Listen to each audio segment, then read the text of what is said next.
बिस्मिल्लाहिर्रहमानिर्रहीम। अस्सलाम वालेकुम। C24 न्यूज़ के साथ मैं हुसैना हुसैन। चलते हैं खबरों की जानिब। अमेरिका के ईरानी फौजी ठिकानों पर हमले जवाब में अमरीकी फ़िज़ाई अड्डा निशाना। एक्स पर जारी एक बयान में सेनेटकॉम ने कहा है कि ये कार्रवाई ईरान की जारहाना सरगर्मियों के जवाब में की गई, जिनमें बैनुल-अक़वामी पानियों में एक MQ-1 ड्रोन को निशाना बनाना भी शामिल था।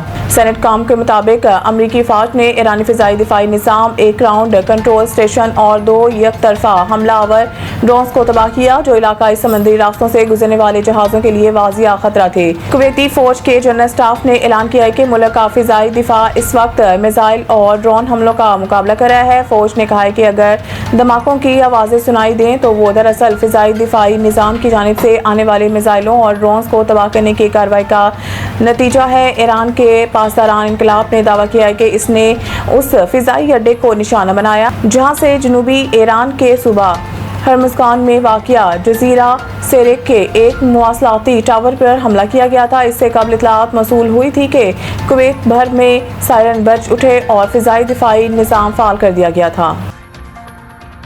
ईरान जोहरी हथियार हासिल नहीं करेगा। ट्रंप की मुजवज़ा मुआहदे से मुतालिक CNN की रिपोर्टिंग पर तनकीद। अमरीकी सदर डोनाल्ड ट्रंप ने ईरान के साथ मुजवज़ा मुआहदे से मुतालिक अमरीकी नशरियाती इदारे CNN की रिपोर्टिंग को मुस्तरद करते हुए कहा है कि मुआहदे में ईरान के जोहरी प्रोग्राम पर नहायत मजबूत और तफसीली शकें शामिल हैं। सदर ट्रंप ने अपने social media platform truth social पर एक पोस्ट में कहा है कि CNN ने मामूल के मुताबिक फेक न्यूज़ फैलाई और गलत तौर पर यह रिपोर्ट किया कि ईरान से मुतालिक मुआहदे में जोहरी अमूर का जिक्र नहीं।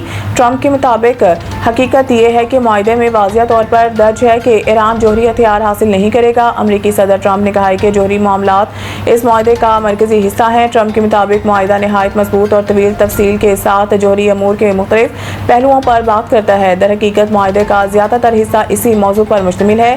ट्रंप ने इसी पोस्ट में CNN पर तनकीद भी की और सवाल उठाया कि आया नई मलकियत के तहत ये नेटवर्क अपनी साख बहाल कर पाएगा या नहीं। तवज्जो दी जाए तो गिलगित बल्तिस्तान स्विट्ज़रलैंड बन सकता है। ख्वाजा साद रफ़ीक सकर्दू में जलसे आम से खिताब करते हुए ख्वाजा साद रफ़ीक का कहना था कि पार्टी क़यादत और वज़ीर आज़म की हिदायत पर गिलगित बल्तिस्तान आया हूँ। मुस्लिम लीग नून ने गिलगित बल्तिस्तान में मुख्तलिफ तरक्याती मनसूबों का आगाज़ किया। गिलगित बल्तिस्तान की अवाम ने खित्ते की आज़ादी और पाकिस्तान के साथ इल्हाक़ में तारीख़ी किरदार अदा किया। उन्होंने कहा कि इस तारीख़ी किरदार पर पाकिस्तान गिलगित बल्तिस्तान की अवाम का मखरूस है। बताया गया है कि गिलगित में पीने के साफ पानी मौजूद नहीं। अगर बार बार नवाज शरीफ की हुकूमत ना गिराई जाती तो खित्ते की सूरत हाल बेहतर होती। इनका कहना था कि तवज्जो दी जाए तो गिलगित बल्तिस्तान स्विट्ज़रलैंड बन सकता है। हम मुल्क में तामीर और तरक्की का जाल बिछाएंगे। NFC में गिलगित बल्तिस्तान के अवाम को शेयर मिलना चाहिए। NFC में शेयर आने पर पैसा गिलगित की अवाम के साथ आज़ाद कश्मीर की अवाम को भी मिलेगा। साबिक़ वफाकी वज़ीर का मज़ीद कहना था कि मुस्लिम लीग नून की क़यादत मुल्क की तरक्की के लिए इक़दामात करी है। अवाम से अपील है कि मुस्लिम लीग नून के उम्मीदवारों की हमायत करें। बजट 2026-27 में रियल एस्टेट सेक्टर के लिए रिलीफ का इम्कान। सरकारी ज़राए के मुताबिक आइंदा बजट में फाइलर्स के लिए प्रॉपर्टी की खरीदो फरोख्त पर ट्रांजैक्शन टैक्स में कमी हो सकती है।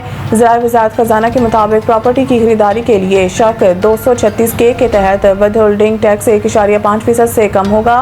प्रॉपर्टी की खरीदारी के लिए शक 236K के तहत विद होल्डिंग टैक्स 0.25% हो सकता है। प्रॉपर्टी के फरोख्त के लिए शक 236C के तहत विद होल्डिंग टैक्स 4.5% किया जाएगा। प्रॉपर्टी की फरोख्त के लिए शक 236C के तहत विद होल्डिंग टैक्स कम होकर 1.5% हो सकता है। ज़राए FBR के मुताबिक प्रॉपर्टी सेक्टर पर टैक्सेस में रद्दोबदल के लिए IMF को आगाह किया गया है। बजट में नॉन फाइलर्स के लिए प्रॉपर्टी की खरीदो फरोख्त पर कोई रिलीफ नहीं मिलेगा। नॉन फाइलर्स के लिए प्रॉपर्टी की खरीदो फरोख्त पर तकरीबन 10.5% के टैक्स आयद हैं। मज़ीद न्यूज़ अपडेट के लिए देखते रहें C24 न्यूज़।